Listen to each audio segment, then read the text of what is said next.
Well, there is only one way to put this. The Iran War is the least popular beginning of a war in recorded American history.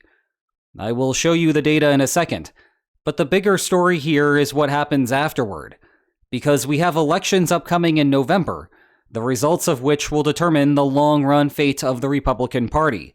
And that could lead to a public break between two factions of the White House, a critical departure in the shadow of the 2028 presidential election, and a Trump administration without any traditional restraints. But let's begin with the data. At the start of hostilities, 41% of Americans support the Iran War. Compare that historically to 97% for World War II, 75% for the Korean War, 61% for Vietnam, though that one is weird because Gallup only continuously asked if the United States was making a mistake by sending troops there, rather than ask about direct approval. 82% for the Persian Gulf War, 92% for the war in Afghanistan, what a crazy time, and 76% for the Iraq War. The Iraq War is a good basis for comparison, and not just because of the geographic proximity of the two conflicts. It is easy to misremember the Iraq saga as being unpopular from the start, but the opposite is true. Bush pulled well both at the beginning and 6 weeks later, when major combat operations had finished. The conventional war was a masterclass, only to be undone by the even bigger disaster class of the post-war reconstruction. Part of what contributed to the public support for the war is that Bush spent about half a year on the global campaign trail to rally support for it. His goal was to establish a broad coalition, similar to the one that had removed Saddam Hussein from Kuwait a dozen years earlier. That project failed. The writing was on the wall, so the United Nations Security Council did not even vote on the subject. Forget about Russia. France was opposed to it. Do you remember when freedom fries were a thing? If you do not, be thankful. Failures at a Manhattan building aside, the campaign still tuned American minds into Bush's thinking. Everyone knew the point of the conflict. Saddam was working on weapons of mass destruction, allegedly. This will cause long-term harm to the United States, and so we should fight him now. Even 81 Democrats in the House and another 29 in the Senate voted for the authorization to use military force against Iraq. It was truly a bipartisan bill. Back to the present, I understand why the Trump administration did not bother to jump through the same hoops. A UN resolution was not going to go anywhere. If we pull up our favorite diagram of the world at war, Russia is friends with Iran, and Russia can veto any Security Council resolution. You could also potentially add a green line between Iran and China, which can also veto it. But then we would not have any room to add Afghanistan to this. Isn't 2026 the best? Also, there is a substantial difference between the Iran war as constructed and the Iraq war from a generation ago. Currently, we are only looking at air operations. Previously, there was a traditional ground campaign. The downside risks of today will not be nearly as dangerous. Indeed, there have only been 7 US fatalities as I write these words, which is horrible for those 7 families, but still small relative to the scale of ongoing operations. If we look deeper into the polling, we can understand what is happening here. Again, overall approval is at 41%. Broken down by party affiliation, though, 77% of Republicans support the war. Only 18% of Democrats do the same. The real problem for the White House is that support among independents is just 32%, indicating that Trump is not winning over those not guided by their political polarization. Just as a microcosm of the polarization problem, I am sure that if you scroll through today's comments, you will find people saying that I have Trump derangement syndrome and that they are unsubscribing. This comes a few days after a bunch of people commented that I am a MAGA Republican and that they are unsubscribing. If there is one thing that I hate, it is inconsistencies in public conjectures, and political polarization has primed us for that. Now, I cannot remember how long it has been, but it must have been years ago. During the lead-up to the special Maduro operation, I released a video discussing whether Trump could anticipate getting a rally round the flag bump. The main point of that video was that rallies round the flag are conditional on having a group of voters who do not support but do trust the president.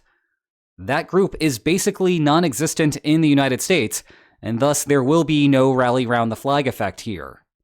Anyway, I do not care what the calendar says. A couple of years have passed since the fracas in Caracas indeed failed to yield a rally.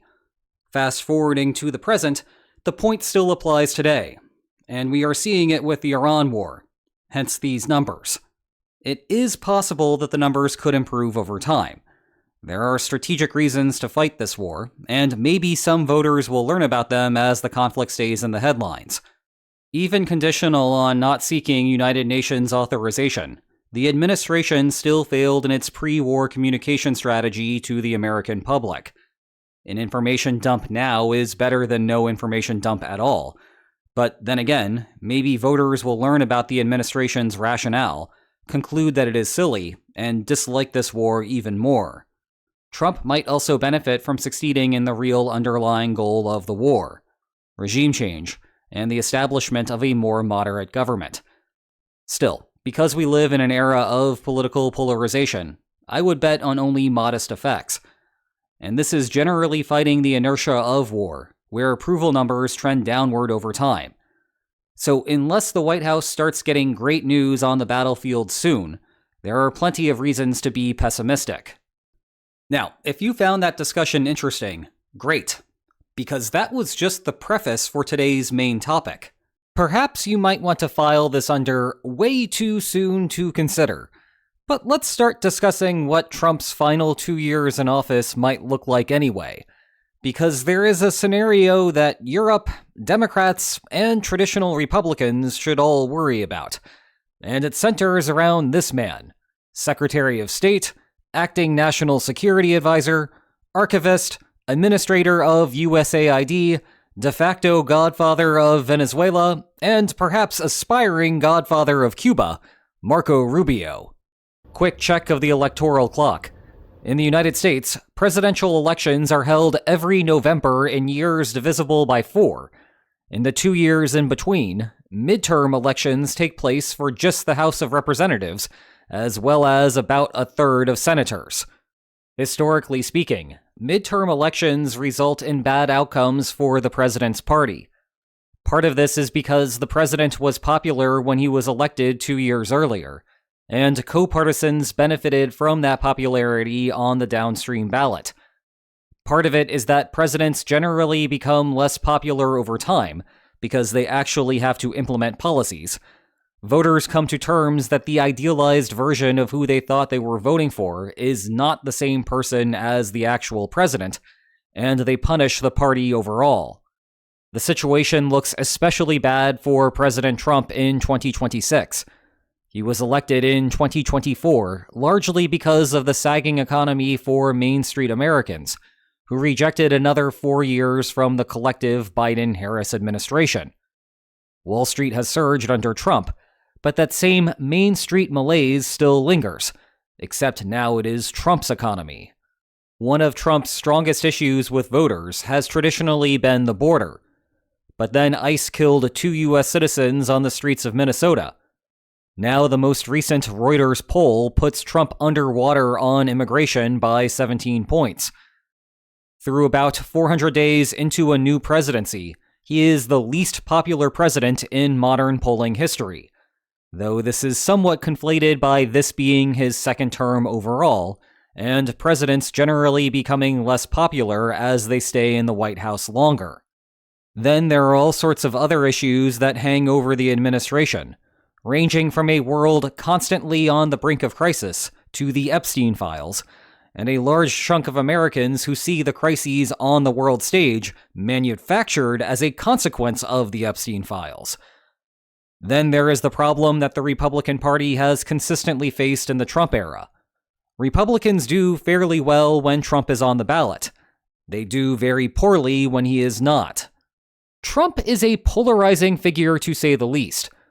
What many of his detractors do not understand, and sometimes do not even begin to comprehend, is that disaffected voters are often drawn to him, and him personally, not the Republican Party. Thus, when Trump is on the ballot, generic Republicans receive votes from people who would have otherwise stayed home. When Trump is not on the ballot, those voters do not go to the polls. We saw this in 2018, when Democrats picked up 41 seats in the House. We saw this again in 2022, when Republicans only gained 9 seats, in one of the worst performances by an out-of-power party in a midterm election. And we saw it more recently in the elections run in 2025. Democrat Abigail Spanberger, for example, won the Virginia governor's race by 15 points, a 10-point improvement compared to Harris's performance vis-a-vis Trump the year before. With apologies to those of you who have been walking your dogs for the last 4 minutes, viewers actually viewing this video may have wondered why I had that weird black boxing around your screen just now. Well, it is because I had written, recorded, and edited all of that discussion of the midterms before the Iran war started. I never completed the rest of the video because I spent a few days making friends with Swedish fighters in Iceland, took a late flight home, and woke up the next morning to bombs over Tehran. So, to add to the aforementioned potential Republican weak spots for the midterms, Trump now owns the least popular start to an American war that we have data on. And to add to the affordability crisis, we have gas prices jumping about 50 cents per gallon, which will have serious spillover effects to just about every consumer good. Remember that problem with inflation? Yep, it's going to be back in a different form. One can only imagine what happens if US fatalities in Iran spike. Consequently, let's suppose for the rest of the video that 2026 is indeed a bloodbath for Republicans. What then? The power players within the Republican Party would then find themselves at a crossroads. As things currently stand, J.D. Vance is the odds-on favorite to win the Republican nomination in 2028. I doubt that would change given a massive midterm defeat. It is the joy of being vice president and political heir apparent. Who is the current runner-up? None other than the man with many titles, Marco Rubio. Rubio certainly wants to be president. He has run before, and he has done nothing to change his posture in the time since then. But there is a major problem here. It would be very difficult for him to run as a sitting Secretary of State, in addition to the rest of his titles. No, that is not a joke that he does not have enough hours in his day to add yet another thing to his plate. Rather, it is a reflection of his path to the nomination.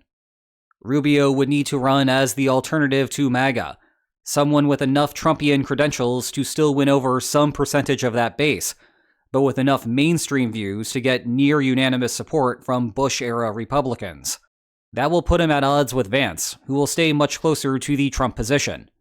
In turn, the public divergence of viewpoints within the administration would create a bit of a mess. Rubio resigning resolves the issue, hence why that would be his first move. If that is indeed Rubio's intent, his resignation would come shortly after the midterms, say right after the holiday break period. The first primaries will be in January 2028, giving Rubio about a year to set up and then run his campaign. Those of you who have been following the White House for the last year or so can see the major problem this creates for the rest of the world. Rubio is often portrayed as the sole voice of Republican reason in a building overrun by MAGA. And unlike almost every other non-MAGA Republican, Trump actually listens to Rubio. That is how Rubio ended up accumulating all of those job titles, and especially the job title of National Security Advisor. If Rubio is no longer there, then you have the perfect storm for an unrestrained Trump foreign policy. 2 years as a full lame duck, and no Rubio to intervene. And as much as I find producing these videos to be intellectually rewarding, I would really like a couple of years to go through my back catalog of video games in peace and quiet. However, I suspect that I would find myself quite busy for that entire period. Of course, this presupposes that Rubio will choose to run at all, and I do not think that there is any guarantee of that for a few reasons. First, if Rubio cares about policy outcomes, then for every reason that I just described, he would benefit from staying in his current position. He might want to be president, yes, but would he want to take the reins in the world that Trump leaves him?